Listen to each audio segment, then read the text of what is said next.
Hello friends, welcome back to my channel Gyan Sankalp. तो friends, आज मैं एमसीक्यू कराने वाली हूँ आपको घटना चक्र से 1857 की क्रांति और कुछ अन्य क्रांतियाँ।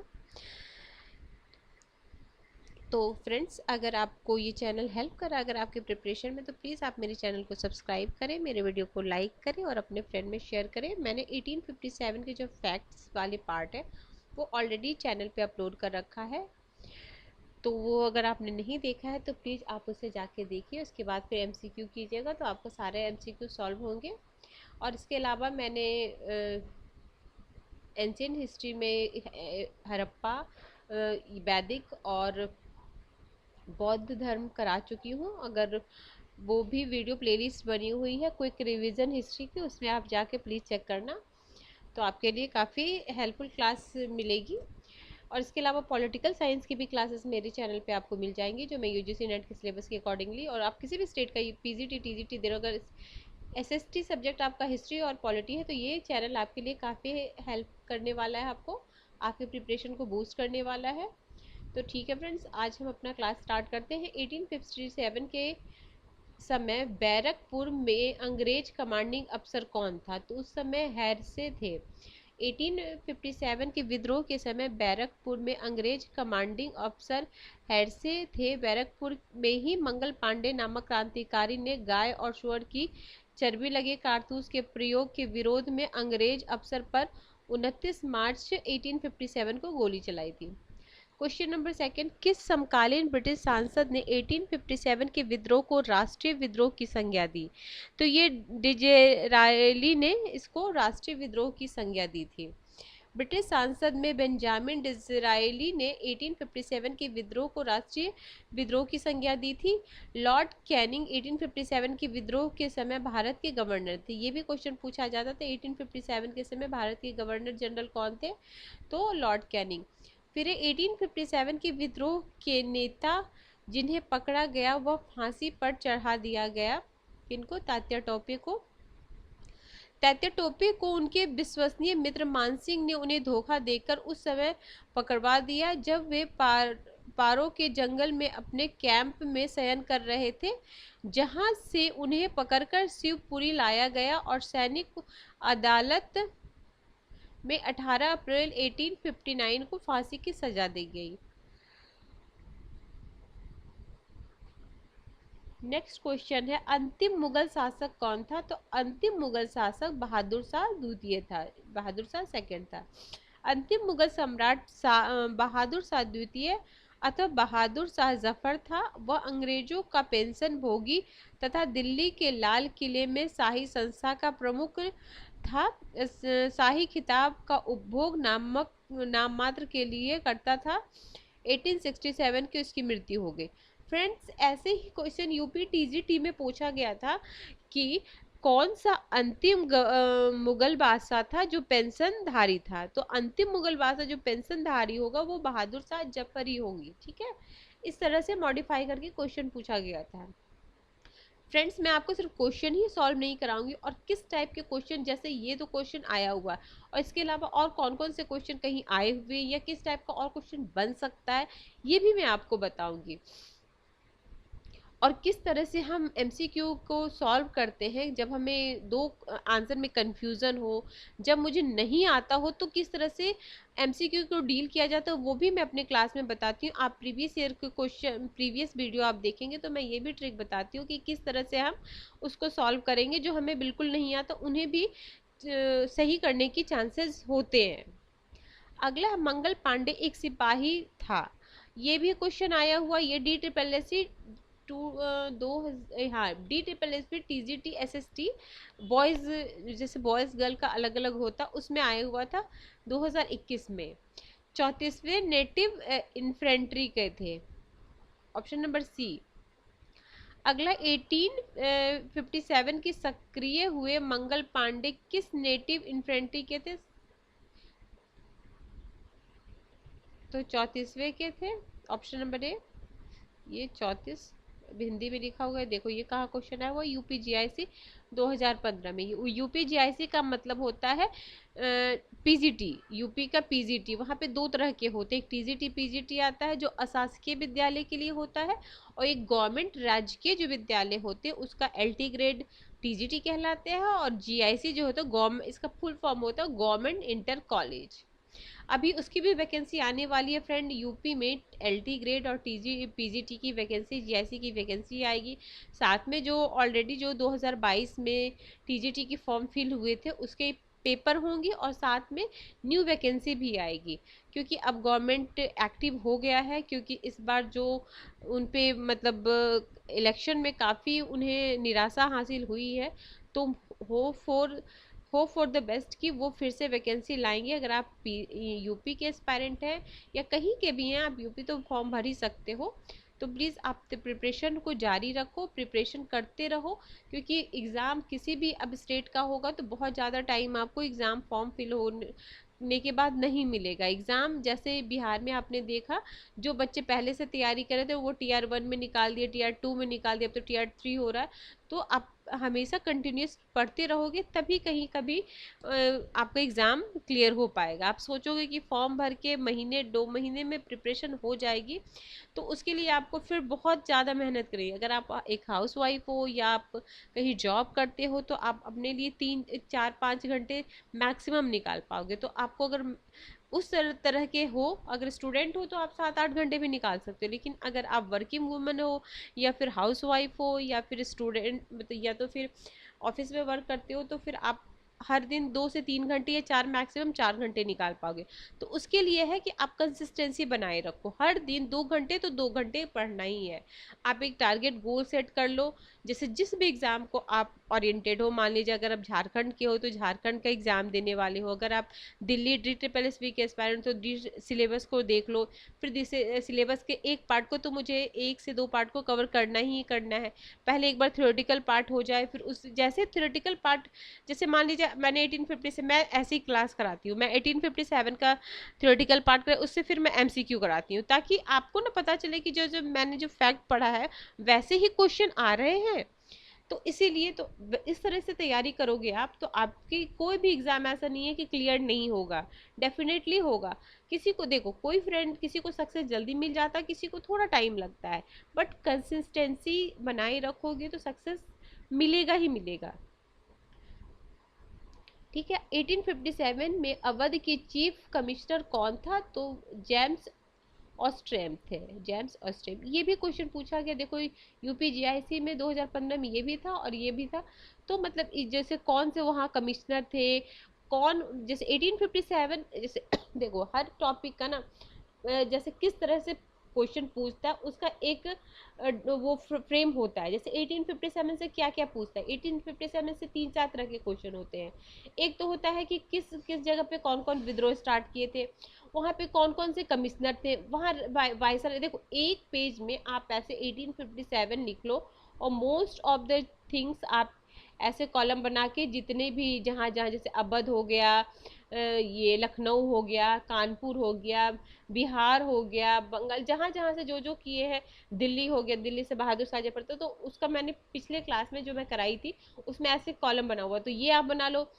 फिर कौन कौन से कमिश्नर थे इसका एक ऐसे बना लो। देखो अगर आप नोट्स, जैसे मैं पढ़ाती हूँ या कहीं भी आप पढ़ते हो, आप खुद से शॉर्ट नोट्स बनाओ, बिना खुद का शॉर्ट नोट्स बनाए ना आपको सक्सेस मिलना बहुत ही मुश्किल होगा फ्रेंड। क्योंकि एग्ज़ाम के टाइम में आप अपने नोट्स को ही पढ़ोगे, इसलिए मैं जब भी क्लास लेती हूँ तो मैं बच्चों को यही बताती हूँ कि अपना नोट्स, सेल्फ नोट जरूर, कितना भी आपको PDF कहीं से भी मिल जाए, मेरे चैनल पे आप कितना पढ़ लो, किसी भी चैनल पे या बड़े बड़े चैनल जो हैं उनसे भी आप पढ़ते हो, उनसे भी PDF आपको मिल जाता है अगर आप पैड बैच लेते हो तो। लेकिन आप एग्ज़ाम के टाइम में उतने बड़े बड़े PDF थोड़ी पढ़ पाओगे, तो आप खुद का नोट्स बनाओ, 2 3 बार उस PDF को पढ़ो, 2 3 बार। जैसे मेरी वीडियो, मैंने पहले थ्योरेटिकल पार्ट कराती हूँ तो 2 से 3 बार मेरी वो वीडियो सुन लो, फिर मैं MCQ कराती हूँ तो MC सॉल्व कर लो। अब आपको लगेगा कि अच्छा MCQ मेरे से, कुछ MCQ देखो MCQ में कुछ नए भी होते हैं, ऐसा नहीं है कि मैं जो जो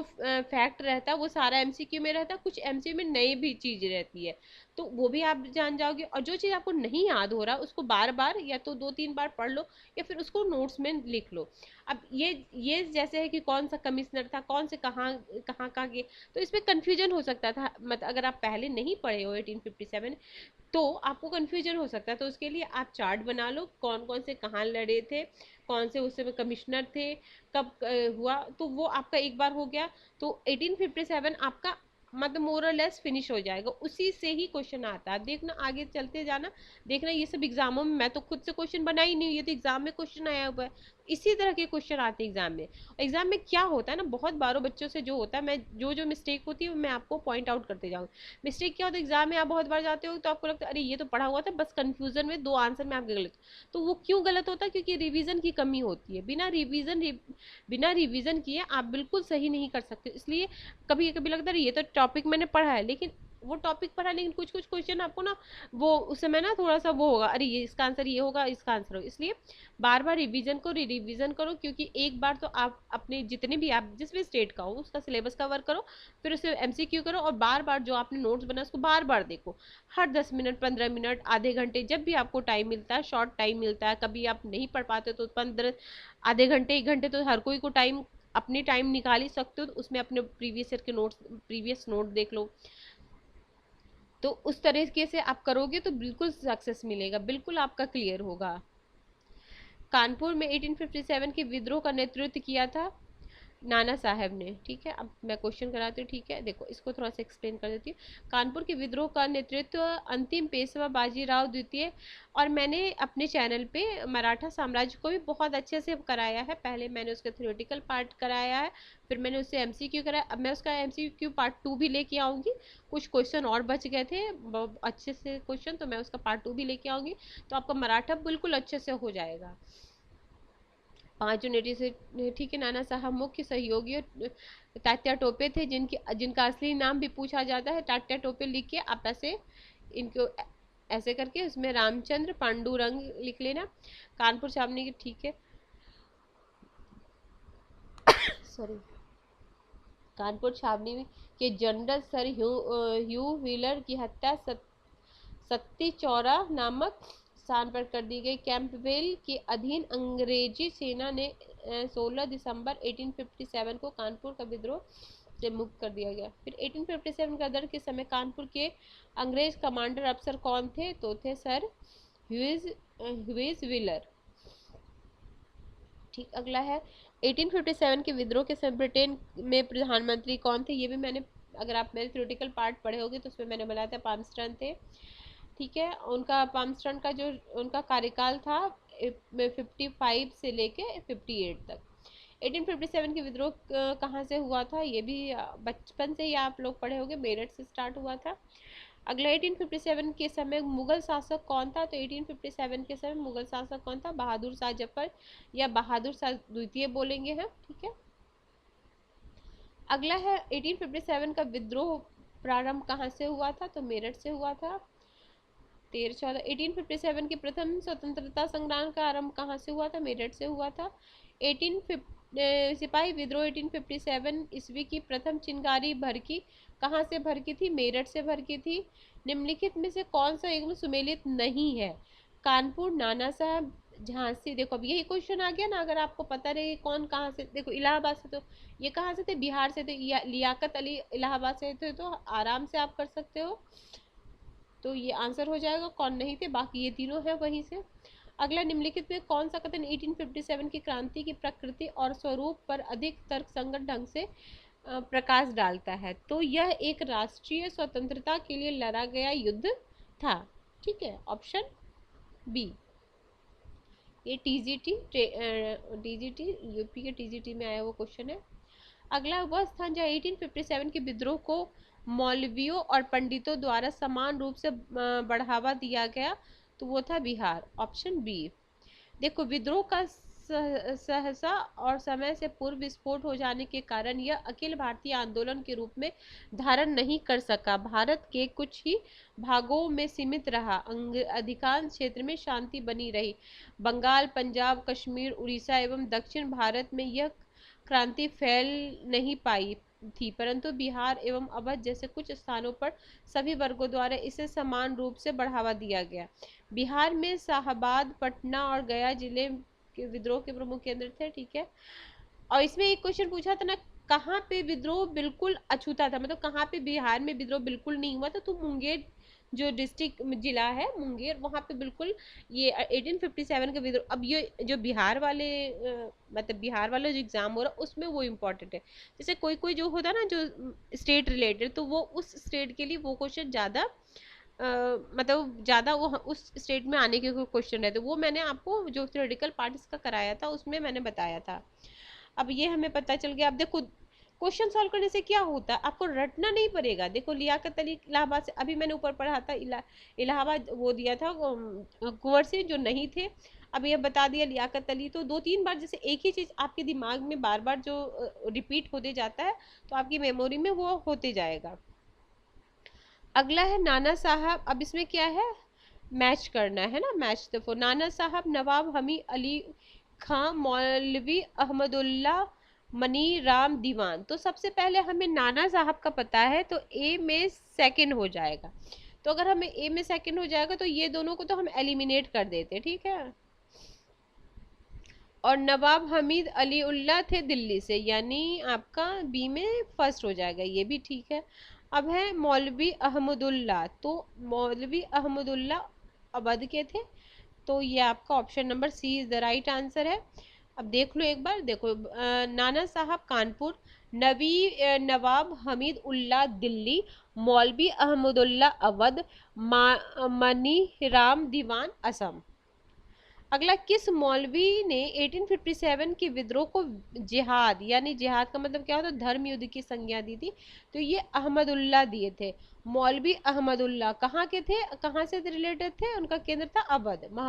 मौलवी अहमदुल्ला जिन्होंने क्या बोला था, 1857 के विद्रोह को जिहाद यानी धर्म का युद्ध कहा था। मौलवी अहमदुल्ला शाह ने फैजाबाद जो अवध के मतलब जो अवध है जो अयोध्या उसी के पास फैजाबाद जगह है में 1857 में अपना नेतृत्व किया था। वे अंग्रेजों को सबसे कट्टर दुश्मन थे। यह मूलतः तमिलनाडु के अरकाट के रहने वाले थे, पर यह फैजाबाद में जाकर बस गए। उन्होंने भारत के विभिन्न धर्मानुयायियों का आह्वान करते हुए कहा कि सारे लोग काफिर अंग्रेज के विरुद्ध खड़े हो जाओ और उन्हें भारत से बाहर खदेड़ो। उनके बारे में अंग्रेजों ने कहा कि अदम्य साहस के गुणों से परिपूर्ण और दृढ़ संकल्प वाले व्यक्ति द्वारा विद्रोहियों में सर्वोत्तम सैनिक, ये अंग्रेजों ने कहा था। इनकी गिरफ्तारी के लिए ब्रिटिश सरकार ने 50,000 रुपए का इनाम रखा था।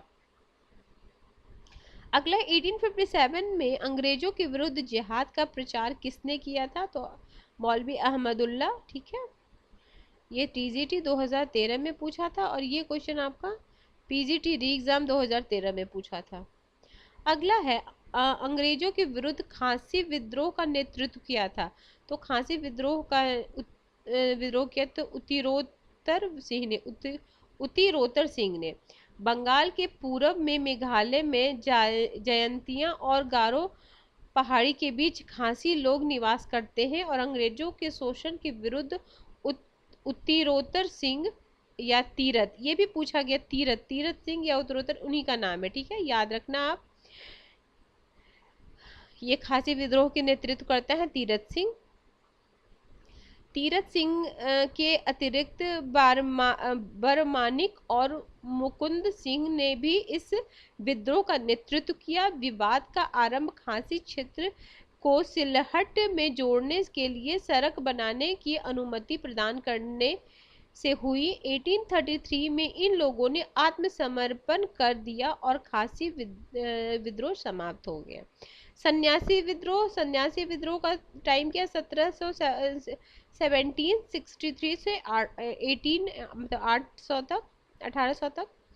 ठीक है, 1857 के विद्रोह को असफल का कारण क्या था, तो विद्रोह के सीमित क्षेत्र में होना, जनता का विद्रोह में भाग न लेना, संगठन एवं नेतृत्व का अभाव, सैनिक दमन। तो इसमें 2-3 कारण हो जाएंगे, इसलिए एक कारण को आंसर नहीं लगाया जा सकता, इसीलिए इसको एलिमिनेट हो गया होगा।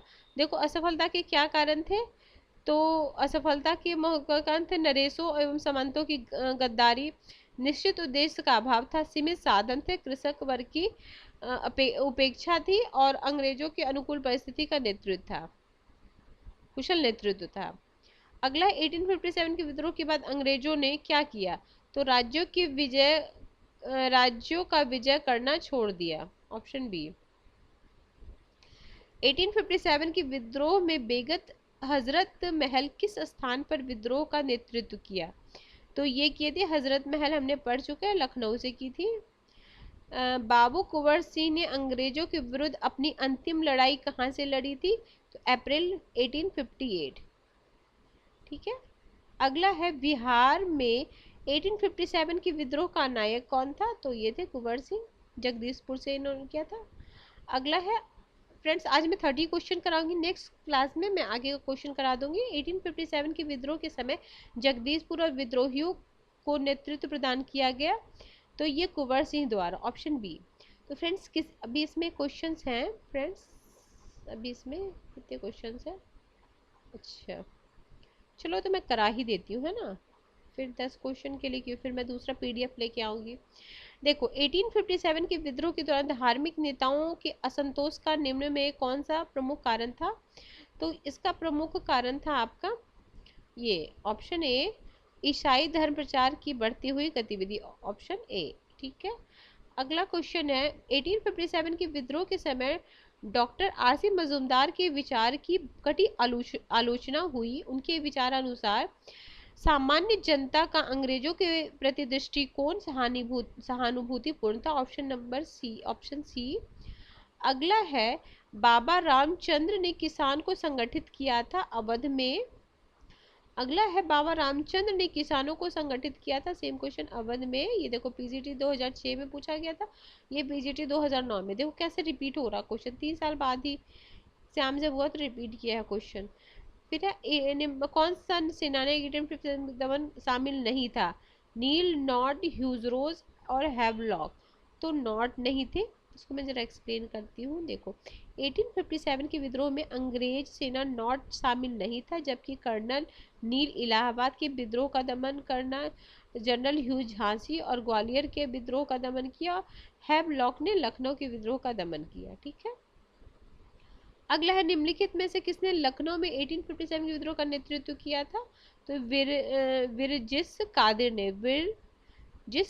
ने। अगला है निम्नलिखित में से किसने भारतीय कृषक का प्रथम आम विद्रोह कहा? तो बंगाल का नील विद्रोह, ऑप्शन सी। ब्रिटिश सेना में सेवारत भारतीय सैनिकों का पहला सैनिक विद्रोह निम्नलिखित स्थानों पर हुआ था? तो बेल्लौर में, ऑप्शन ए। पागलपंथी विद्रोह वास्तव में किसका विद्रोह था? तो ये था गारो का, गारो खासी जनता जो उधर थी उसी गारो का। अगला है निम्नलिखित में किस विद्रोह का नेता विरसा था? तो ये विरसा मुंडा, जो मुंडा विद्रोह जो हुए थे झारखंड में 1855 में, 1899, वो संथाल विद्रोह 1855 हुए, ये थे 1899 से 900 में। ठीक है। दमन एक कोह से आसे है, दमन एक कोह से संथाल बहुल क्षेत्र, दमन एक कोह, ये आपकी झारखंड के एग्जाम के लिए काफ़ी इंपॉर्टेंट है। जैसे यूपी जीआईसी में 2019 में आए हो, फिर भी इसको रिपीट कर सकता है, 2009 में आया तो फिर इसे रिपीट कर सकता है फ्रेंड्स। इसलिए प्रीवियस ईयर का क्वेश्चन, हर स्टेट का आप प्रीवियस ईयर का क्वेश्चन लगाओ। क्वेश्चन देखो टॉपिक रहते हैं, क्वेश्चन वही घूमते रहता है, बस उसको थोड़ा सा कभी कभी वर्डिंग चेंज कर देता है। अगर आप एक बार कॉन्सेप्ट को अच्छे से जान जाओ और बहुत सारे एमसीक्यू सॉल्व करोगे तो आप, और कंसिस्टेंसी से लगे रहोगे तो हर एग्जाम में आप जरूर सक्सेस होगे। थोड़ा टाइम किसी को लगता है, कोई जल्दी सक्सेस हो जाता है। फ्रेंड्स अगर किसी वजह से ये चैनल आपको हेल्प कर रहा है, अगर आपके प्रिपरेशन में थोड़ी भी हेल्प करिए, तो आप प्लीज़ मेरे चैनल को सब्सक्राइब करें, मेरे वीडियो को लाइक करें, अपने फ्रेंड में शेयर करें। Till then bye bye, see you in next video.